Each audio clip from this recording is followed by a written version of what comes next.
Thank you all for coming. I can see we now have some regulars in the audience, that is, those who have come to all or some of the lectures before. So this is the third in a series of lectures which together make up what I've called a short course on the history of Armenians in the 20th century.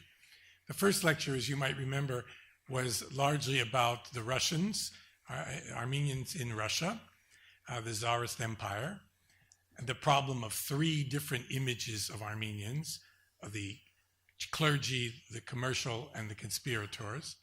The second was about Armenians in the Ottoman Empire, which led us to discuss at some length the genocide of 1915. And today I'm going to talk about the post-genocide period and the formation of a new nation of Armenians in the Soviet Union. And I want to begin this story with my own tale, a kind of experience I had when 20 years ago I went to Armenia, and after an absence of about 7 years. I hadn't been in the newly independent Armenia since the collapse of the Soviet Union. So I came back, and there I met something that I didn't expect. I found a new sense of nation, most dramatically. So I was entering a world that I thought I knew because I had been one of those few scholars, in fact, few diaspora Armenians, who had actually gone repeatedly to Yerevan and done research there. But now Armenia was different. It had, by 1997, gone through a decade of devastation, beginning with the struggle over Karabakh in February 1988, and then a devastating, destructive earthquake that killed about 25,000 people, and from which you could say the country almost never fully recovered. There was the war with Azerbaijan, with tens of thousands of young people and civilians killed. There was the economic blockade by Azerbaijan and the Republic of Turkey. The collapse of the old Soviet economy and the political order that went with it. And there was the creation of a new, ostensibly democratic political order, but one that was ridden with corruption, cronyism, and cynicism. Optimists at the time spoke of a transition to democracy, and they were happy about the end of state socialism and the creation of capitalism, a market economy. But ordinary Armenians for that decade, and when I got there in the late 1990s, had experienced and were still experiencing rapid impoverishment, radical social polarization, and very dismal prospects for the future. Hundreds of thousands of Armenians, maybe as many as 40% of the population, left the country. They voted with their feet and went to Europe, to Russia, and to Los Angeles, Glendale, Pasadena. In place of the tattered and discredited Soviet ideology. You like that one better? Yeah, it's on. Instead of the discredited Soviet ideology, many in the political and intellectual elite espoused a fervent and increasingly intolerant nationalism.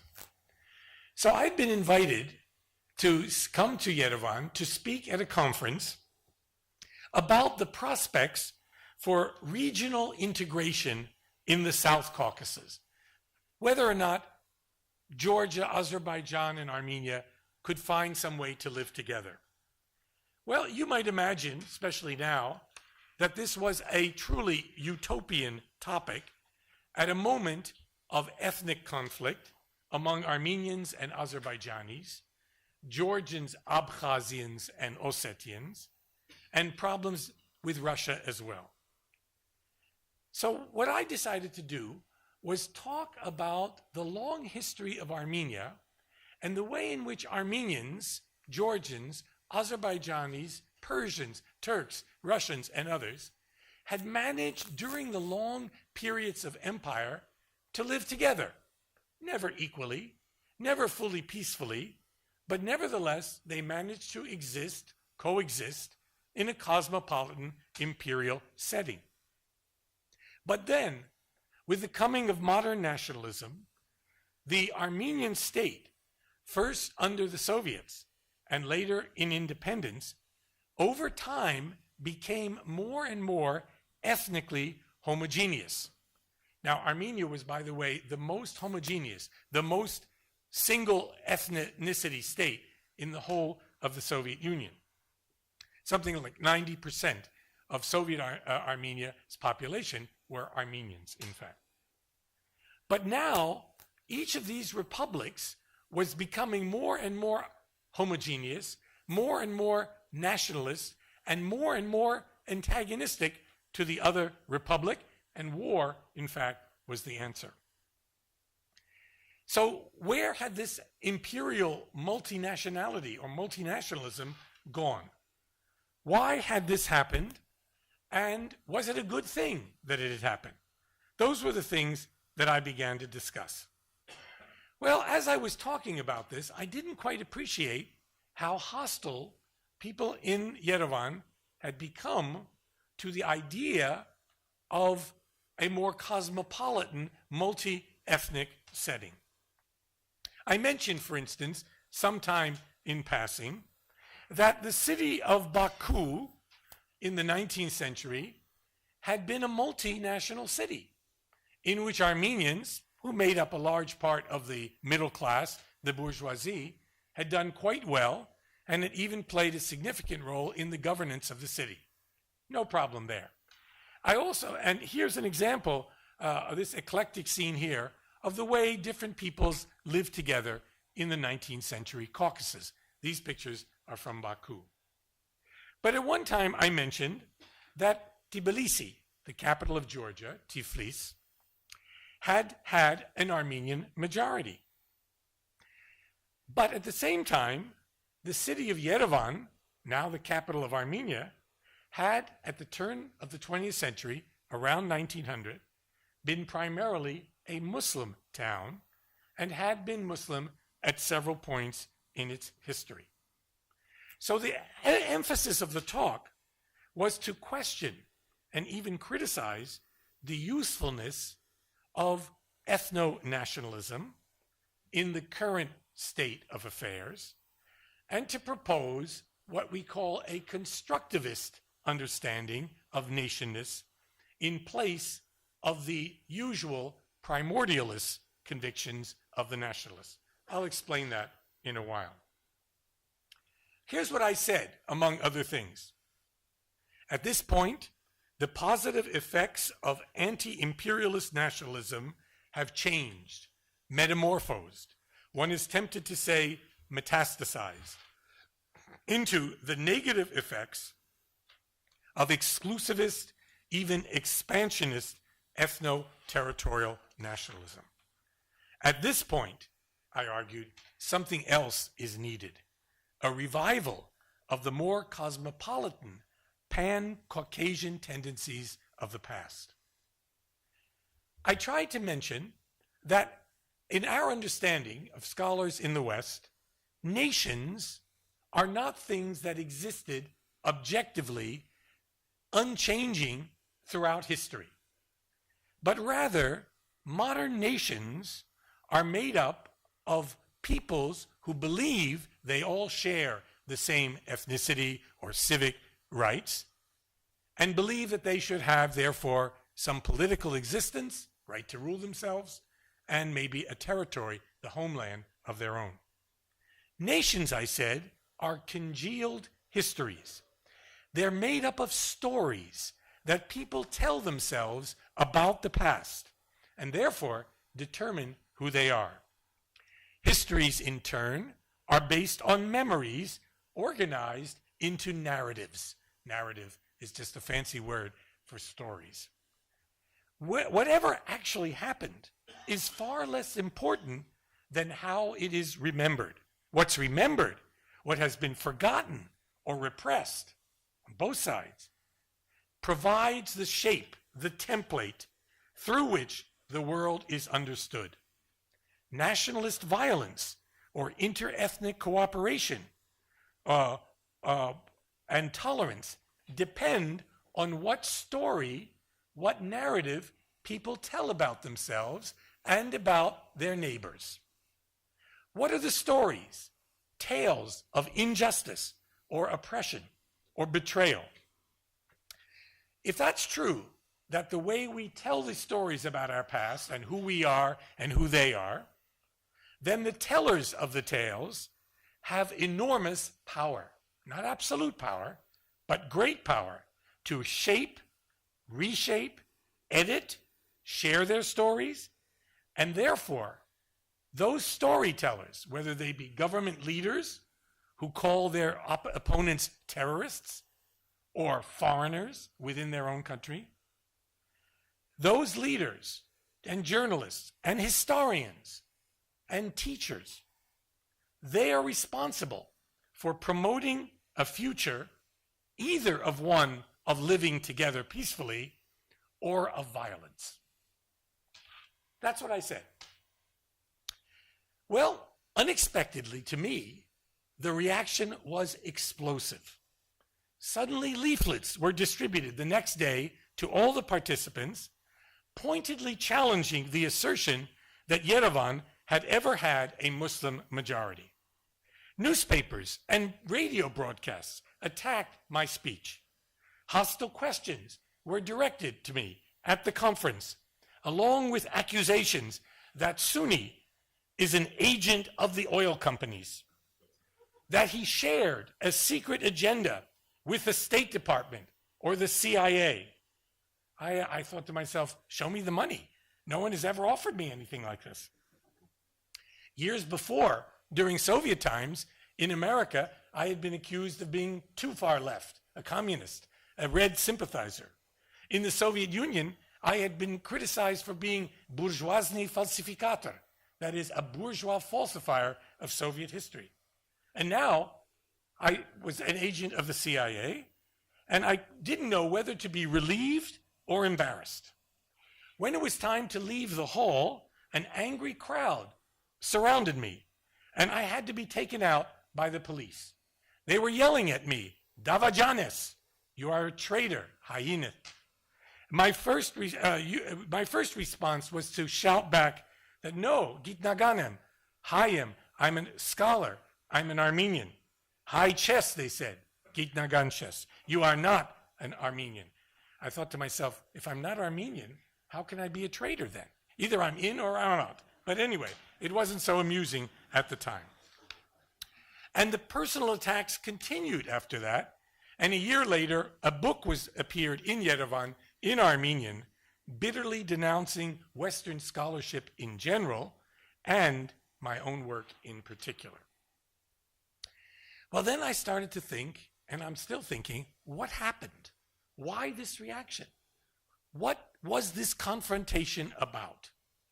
And what I think happened was that two different ways of thinking about identity were fighting with one another.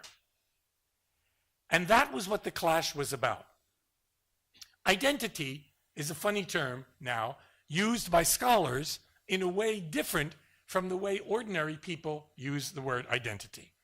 When most people say, my identity is Armenian or Turk or male or female or gay or straight or whatever, the most common everyday use of the term in what you might call normal identity talk is that you have an identity, maybe a single identity, an actual unity, an internal harmony, a single uncontested identity. And if you don't, you might be having an identity crisis, which doesn't sound like a good thing.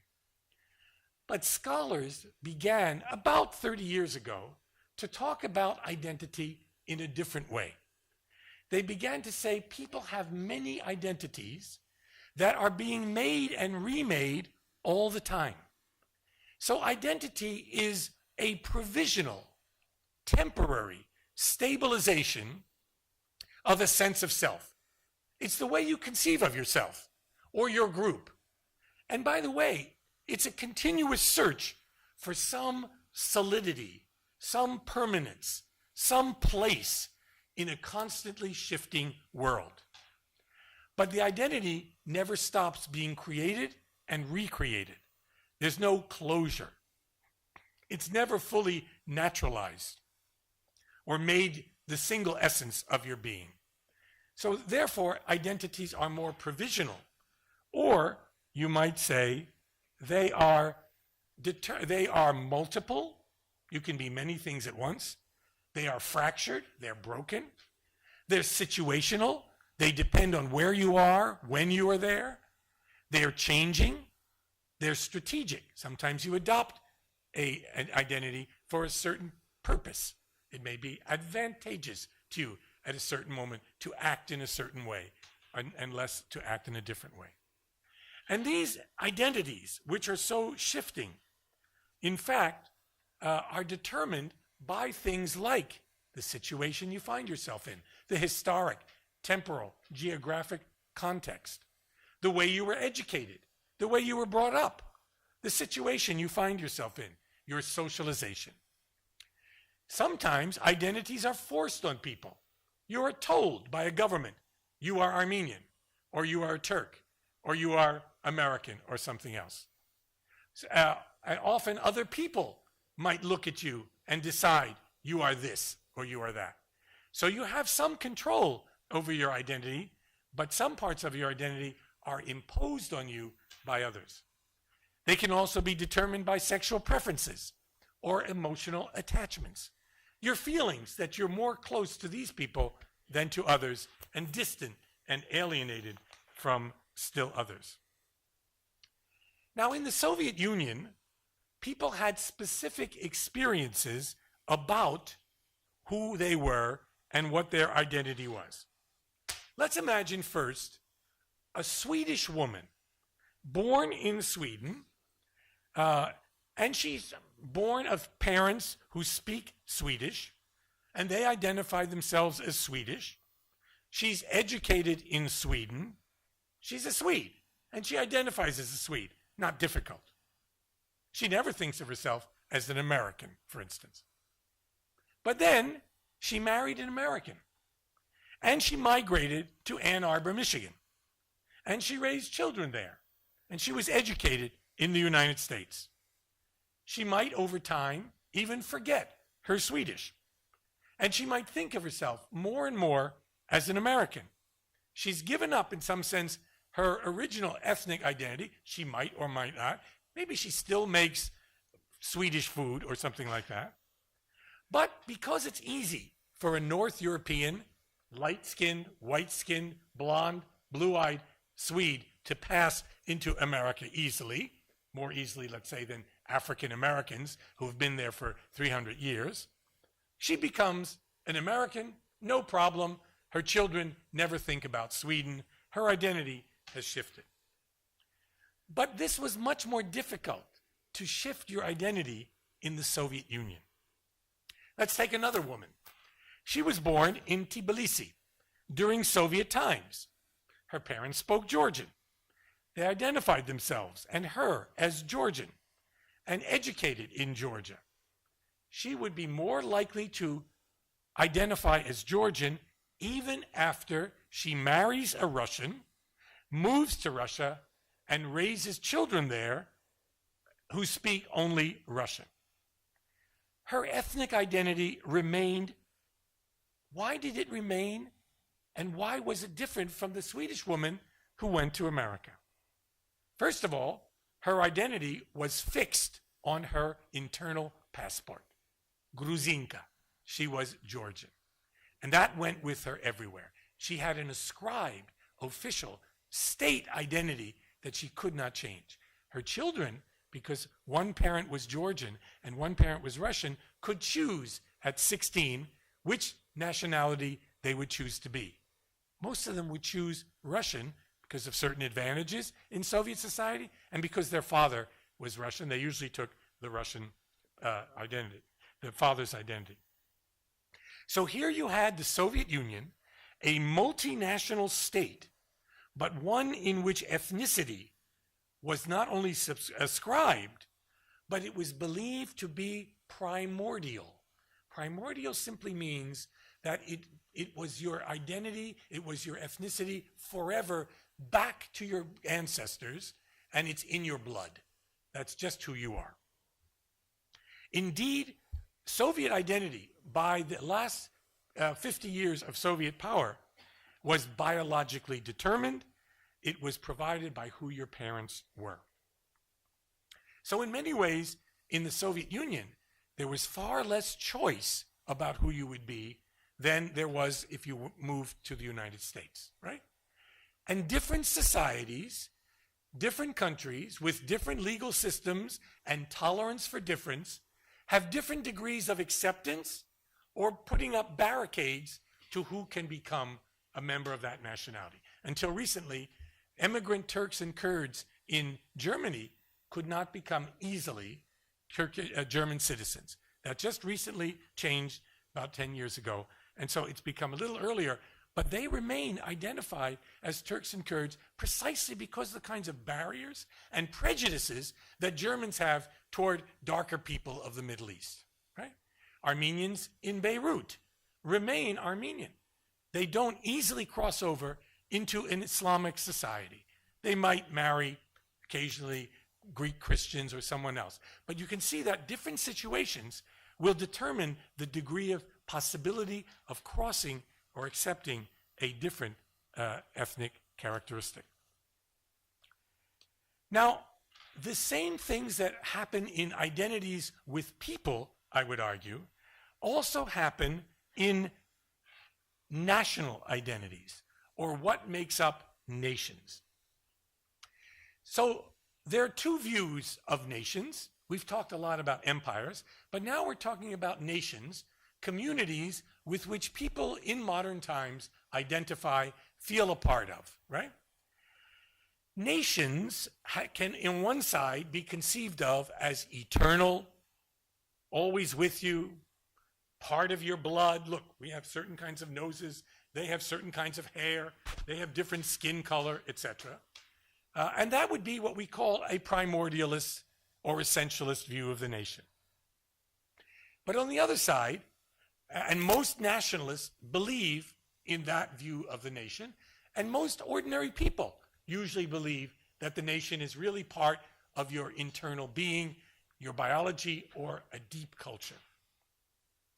The other view of looking at nation, and the one that has been in the last 10 or 15 years, 20 years, been more and more adopted by scholars, is the view, not primordial view, but what we call the constructivist view.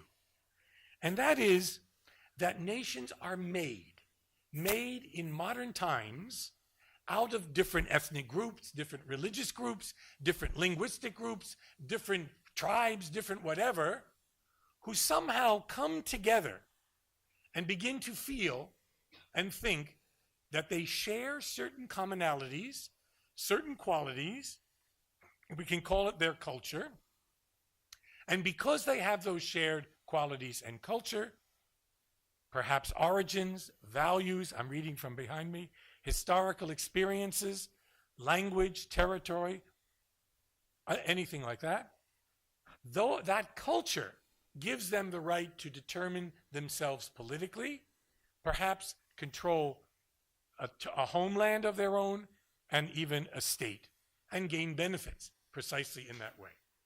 In other words, as I said, I think in the first lecture, nation is a community that combines culture with political claims, right? That's different from the way, let's say, Armenians were in the 5th century or the 15th century. They may identify as Armenians. They may, in fact, have an idea of they were a special breed of people. They, in fact, were people who had a privileged religion, etc. But they did not necessarily believe that precisely because they are Armenian, they have the right to rule themselves. The right to rule was from God, not from the people. It was divine right. Certain people whose fathers had the right to rule had the right now to rule, not the people themselves. That changed in modern times. So like other identifications, nations can be thought of as groups of people who are themselves forming and reforming identities through time, stabilizing, sometimes destabilizing those identities. I like to think of nations as a group of people who argue about what nation they are a part of. Armenians should understand this very well. We are always arguing about Zut High Chess, you know, you're not a real Armenian, or High Chess. Or if you want to be an Armenian, you ought to know the Armenian language, or you ought to go to the Armenian church, or you ought to do this, or you ought to do that. In other words, there are, you might call them ethnic police who guard the boundaries of the nationality of the nation and try to tell you who belongs and who doesn't belong. That argument about who is Armenian, who's not, who's a Turk and who's not, is precisely what keeps these nations alive and vital. I remember my mother telling me, you know, you were born an Armenian. I said to my mother once, I would like to go to the Protestant church, Methodist church down the street. It's close. My friends are all going there. And she said, no, you were born Armenian. You will remain Armenian. You will go to the Armenian church. You'll get married in that church, and you'll die in that church. Most of those predictions have been fulfilled so far. My mother had this idea of a primordial fixed identity, right? And that discussion, it gives a kind of vitality to the nation, the constant discussion. If you think about what's going on now in the United States with the building of walls by President Trump and the exclusion of Muslim immigrants and the triumph now of white Anglo-Saxon Americans who are happy that they finally got their country back after it being given to that black president for 8 years. If you think about that discussion, as ugly as it is in the United States at the moment, it's actually a discussion about what kind of country, what kind of nation are these Americans? Who belongs inside? Who belongs outside? Who should we keep out with walls and laws, etc.? Now, if you accept what I've just said, or if you at least allow me to say it in that way, nations then are those groups of people who tell stories about themselves, about their origins, about their continuity, stories of heroism, of sacrifice, of martyrdom, of vartanants, of the battle we lost. We lost in 451. How many people in the world still commemorate a battle they lost almost 2,000 years ago, right? Armenians do. And we believe it was a kind of triumph because we were allowed to keep our religion as well. Later, that Vartanant story, which is a story about religion and salvation and the church, would be changed into a story about nationhood and the glory of the Armenian people themselves, with some of the more religious elements pushed aside. So with the... Oh, it's not working? Yeah, here, have this one. Oh, good. Okay. Here you go. Okay, Okay, so I'll just speak a little bit slowly now while we wait for things to go. Now, are there any questions about any of that while he's out and getting his earphones? Yeah.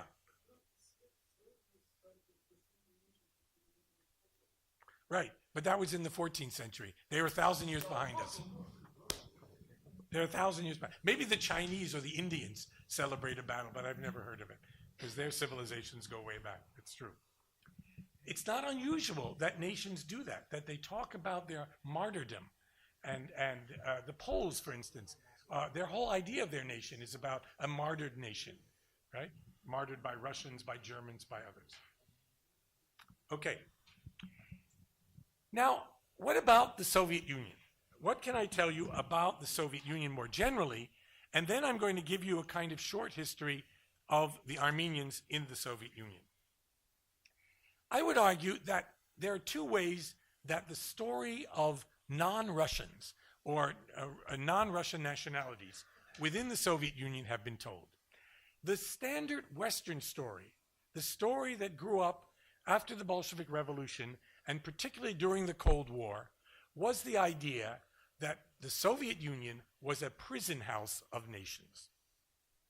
That is, Soviet nations had always existed, Armenians, Ukrainians, whatever, but they were repressed by the communists, they were forcibly Russified or Sovietized, and they always wanted to be free, which was natural, of course, and finally they achieved their freedom in 1991 with the collapse of the Soviet Empire.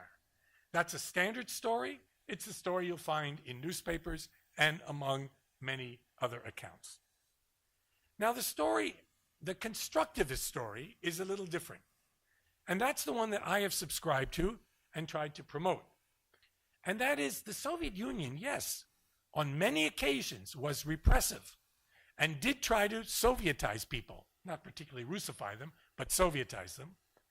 But it was also the crucible of nations, a kind of cradle in which new nations were formed, like Tajikistan or Azerbaijan or Kazakhstan, which had never been nations before, or older ethnic religious groups, or nations, if you will, were reformed as modern nations.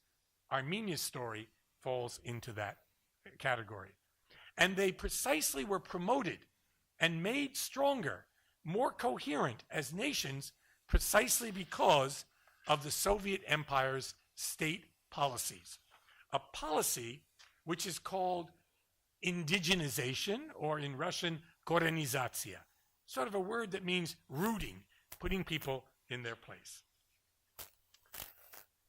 Now, the Soviet Empire, in fact, was an empire. There was inequality built into the system between the ruling communists and the rest of the people. And some nationalities were more privileged than others. Russians, for instance, were more privileged. Intellectuals were more privileged. Communist Party members were more privileged. Muslim peoples were less privileged. Armenians did pretty well. They were fairly privileged. They were considered an educated, mobile population, and Armenians, Soviet Armenians, tended to be, some people don't realize this, among the most loyal Soviet citizens in that empire. Understandably, of course, because across the border was Turkey, and they were always guaranteed safety because of the Red Army, because of the Soviet Army. So I want to tell the story now of what happened and how this Soviet Armenian nation was created and changed over time. And as I tell that story, you will see a kind of darkness and light in the story. There are terrible episodes. There are mass killings that take place, not on the scale of genocide, but certainly thousands of people, sometimes tens of thousands of people are killed. At the same time, there was the development within Soviet Union of the city of Yerevan, Armenian culture, film studios. More people were educated in Armenian, more books published in Armenian than in all the centuries before the establishment of Soviet Armenia. Soviet Armenia, of course, was built on a former republic, the Independent Republic of Armenia, which was founded in 1918, May 26, 1918. Now I'm forgetting which of those two dates it is. May 28th, I think. And which was largely run by the most popular political party among the Armenians, the Dashnaq Suchun. And that little republic was immediately attacked by enemies, particularly the Ottoman army, and it barely survived for the few years that it managed to exist. But at the same time, that little republic was the scene of refugees, orphans from Turkey, from the Ottoman lands, from other places, victims of the genocide, survivors of the genocide. It was called the land of stalking death in 1920. and it had a very fragile existence. Hopefully, it would be defended by one or more of the great powers, possibly the United States, but ultimately, no one really came to the aid of the independent Armenia. And so, in early 1920, in late 1920, early 1921, the Red Army came into Armenia and took the capital of Yerevan rather peacefully. There was no great war. The Dashnags essentially gave up power because the country was threatened by Kemalist forces, the nationalist forces in Turkey, coming the other way from the south. A treaty was signed, and it was agreed in the first days of this new republic that in fact, the Armenia, now as a Soviet country, would, like Soviet Russia, basically not be the enemy of the Kemalists. Soviet Russia and the Kemalists were allies. Both were considered anti-imperialist powers by Lenin and Kemal. But it was very difficult for the few communists who came to Yerevan, a small party with not much support, to govern this little country. It was generally understood that the Dashnag Suchun remained the most popular party among the Armenians, and that the communists had very little support in the country, except for a few hundred radical intellectuals and workers. The population, as I showed you, was already hungry, sick, weary of war, and politically apathetic. They wanted security, they wanted development, they needed to survive. The revolution, if you want to call it, that brought the communists to power had been allowed to happen in order to prevent Eastern Armenia, what is now Armenia, from being overrun by the Ottomans, by the Kemalists, and the Armenians hoped that the Red Army would drive the Turks away from parts of the country that were occupied by the Turks. But that first government of the communists was a very young, headstrong, and militant government. Almost immediately, they began to arrest Dashnags, breaking the treaty they had made with them, and in fact killing some of them as well. The old antagonisms between communists and Dashnags continued in the early years of the new republic. Armenia was a devastated country, and it lost many of its privileges, institutions, and middle class that it had enjoyed in the years of the Tsarist Empire. If you think about it, the Armenian middle class that had dominated Tiflis and Baku was now suspect in the eyes of the new Soviet government, and they didn't know if they would survive there. So many middle class people left the Caucasus, emigrated to Paris or to America. And in some ways, the years of war, revolution, genocide, and the initial Soviet years were years in which Armenia suffered demodernization. It went backward. It lost much of what it had had in Tsarist times.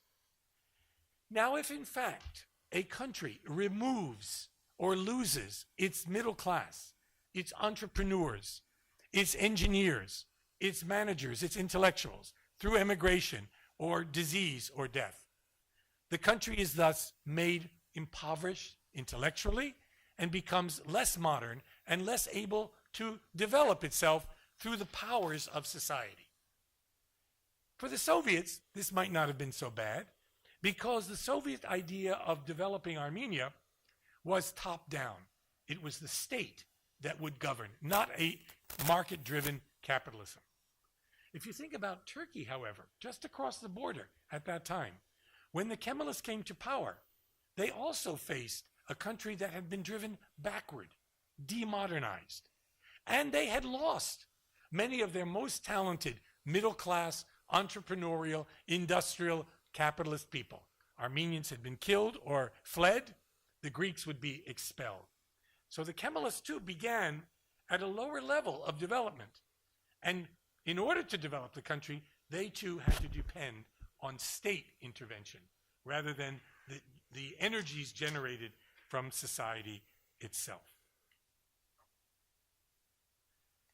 The Kemalists, of course, were faced with their own military and social problems because the country was being invaded and provisionally divided among other great powers. And here's a map that shows advances of the Greeks. Armenians with their new republic were hoping to take lands in eastern Anatolia, and the great powers had their own plans for the division of Turkey, the so-called Treaty of Sèvres, which would give Greeks, allied powers, France, England, etc., and Armenia, parts of the former Ottoman Empire. And so a war developed between Armenia, the Soviet Armenia, Dashnag Armenia, and the Kemalists, that ultimately the Soviet Armenians stopped. And the Soviet border was stabilized in the Treaty of Kars in 1921, and now Armenia could begin to develop itself slowly within a relatively peaceful environment guarded by the Red Army. But those early communists were very militant and very aggressive toward the imposition of their own powers and plans. And within a few months of the Soviets coming to power, of these young communists coming to power, the Dashnags revolted and overthrew the communist government. In February 1921, the Dashnag leaders actually took the city of Yerevan, and they held it for a few months until the Red Army came from Georgia and threw out the Dashnags and sent them packing. But as a result of this interlude, in which the communists, the more militant communists, had been overthrown, the Dashnags returned and then driven out, the second Armenian Soviet government was much more moderate. And this was just about the time that Lenin in Russia was organizing and implementing the new economic policy, a more moderate policy, not imposing social change so rapidly, but allowing peasants to grow their own food, pay a tax to the state, and develop the economy on their own. And so if you look, and I'll have to be very general and fast here, if you look at the history of the 1920s, in Soviet Armenia, it's basically a time of restoration, of rebuilding the economy, and of normal people accommodating themselves, becoming accustomed to the rule of the communists. Indeed, one could say that the 1920s was probably one of the happiest times in the history of Soviet Armenia. It was a time when hundreds of thousands of refugees from the Middle East and from Europe gravitated and came to Armenia and settled in this new country. Armenia was part of a Transcaucasian federation and also part of the Soviet Union. It had sort of two levels of bureaucracy above it. But as much as the country was beginning slowly to recover and develop, it should be remembered that Soviet Armenia lost its sovereignty. It lost its own power, in fact, to govern itself fully. Most decisions of any importance after the first few years of Soviet power were made in Moscow. And a single party was allowed to exist, the Communist Party, which obeyed the center. The 1920s in Soviet history is also marked by the suppression of dissent, of increased censorship, of the exiling of intellectuals, and the coming to power of a single man, Joseph Stalin, who by the 1930s would become the absolute ruler of the Soviet Union. Characterized this period of the 1930s. In some ways, it was a heroic period. It was a period of forced collectivization of agriculture, of driven rapid industrialization, of military preparedness, and of enthusiasm for the building of what they conceived to be socialism. Of course, these were things with high costs. It was also a period in which Armenians were being allowed to become more Armenian. There were schools in the language. There were textbooks. There were film studios. Here's a slide with Amo Beknazarov, the leading Armenian filmmaker, who made such films as Pepo and Khatabala and Namus and others. This was a first that these kinds of activities occurred. A university developed. A technical intelligentsia developed. Novels were written, but all within the all within the confines of the Stalinist regime. That is, you could be socialist, but you couldn't be very nationalist at the same time. And all those restraints would be felt deeply by the population as well. So there was tremendous enthusiasm for the regime, and there was tremendous fear coexisting at the same time. The church, which had been one of the few semi-independent institutions, was crushed by Stalin, and we believe that the Catholicos was murdered by the secret police. There's no great proof of that. It hasn't come out in the archives, but there are rumors to that effect. By the late 1930s, the leading Armenian communists themselves were arrested and shot by the Stalinist regime. There was one fellow named Agazit Khanjan, very popular man, Communist Party first secretary in Armenia, and he went he was called to Tbilisi to meet with Lavrenti Beria, one of Stalin's leading lieutenants, and the next day he was found dead, either pushed or killed, thrown out of a window. They claimed it was a suicide in Tbilisi. So these were the kinds of things that were occurring. Stalin died in 1953. In the years after Stalin's death, in the years from 1953 up through 1991, when the Soviet Union collapsed, there were several trends that can be mentioned. Armenians were freer than they had been before. Many people returned from the prison camps and concentration camps to Armenia and could tell the tales of what they had suffered during the Stalin years. I remember such people coming back when I was a student in Yerevan. The intelligentsia developed. And in the course of this freer atmosphere, Armenian nationalism developed as well. So within the confines of the Soviet Union, where nationalism was a negative thing, in fact, there was a growing sense of pride in being Armenians, in the sacrifices of Armenians, in their long history, being the oldest part of the Soviet Union. They dated their existence back to Urartu, which ruins of which could be found in their country.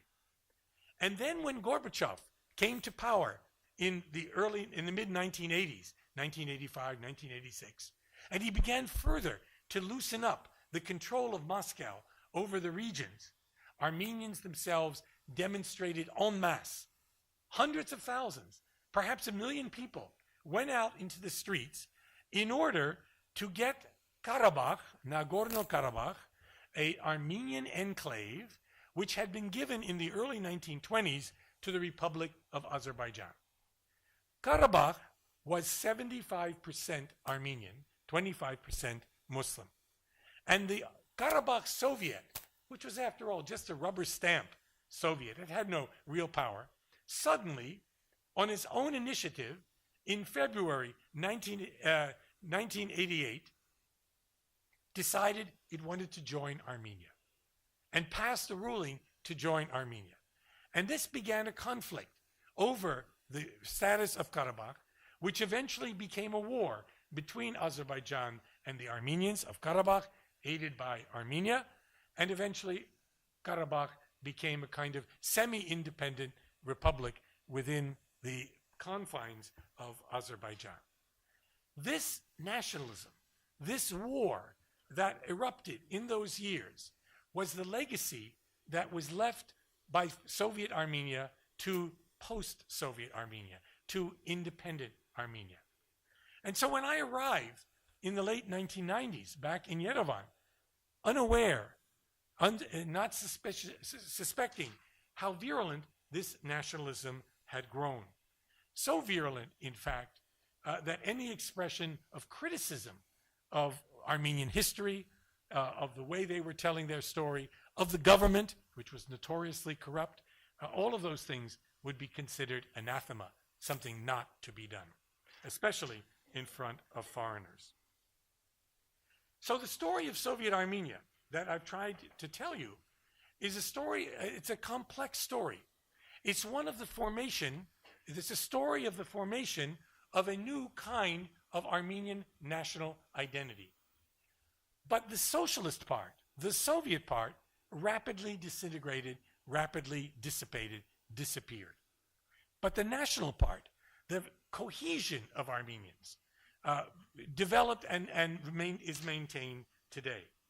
And it's that story, that kind of identity of Armenia, a kind of more exclusivist nationalism, which is particularly powerful in our own times. Armenia had always been, as I said, the most ethnically homogeneous of the republics of the Soviet Union. And now it is nearly 99.9% Armenian, having driven out the Azerbaijanis, about 180,000 of them in 1988, 1989, in retaliation for the driving out of Armenians who had lived in Baku, Sumgait, where there were massacres of Armenians, and other parts of Azerbaijan. So now what we have in the Caucasus are far more ethnically homogeneous republics. Azerbaijan is almost completely Azerbaijani. Armenia is completely Armenian. And Georgia increasingly is almost completely Georgian, except that there's a large 200,000 or more Armenians living in Tiflis and other Armenians living in parts of Georgia, which we call Javakh or Javakheti. Is there a lesson to be learned from this? It's a complex lesson about nationalism, because nationalism can at times be progressive. It can make a people coherent. It can help forge the body of a nation that can then become democratic. It can be a powerful weapon against imperialism and colonialism, as we've seen in many places. But at the same time, nationalism can be too exclusive. It can be isolating. It can lead people to think that their only way out, their only salvation, is through their own efforts. And it can make a nation weaker than it might be otherwise. Think about what's happening in large parts of the world today as more nationalist leaders develop. In this country, a kind of Islamic nationalism is gaining strength, urged on by the President of the Republic. In Hungary, a kind of exclusionary right-wing Hungarian nationalism is developing. Throughout much of Europe, there are these populist, nativist, anti-foreigner, anti-immigrant movements that are gaining power. We just saw yesterday in Holland that the Nationalist Party rose in its representation, though it did not win the election. People are fearful that things like Brexit, the leaving of England from the European Union, a nationalist move, or the victory of Donald Trump in the United States, again, a nativist, nationalist, even white racist movement in the United States, that these kinds of things may be reflected in the future in the elections in France or in Germany. So we are living at a very interesting moment, a moment of shift and change, in which the world is going to have to decide, is this a world in which peoples are going to be able to live together in multi-ethnic, multinational, multicultural societies? Is capitalist globalization going to erode borders? Or, in fact, are we going to turn in on ourselves, as many countries have done or are doing, live by ourselves, and think somehow that's a salvation for the human race? Thank you.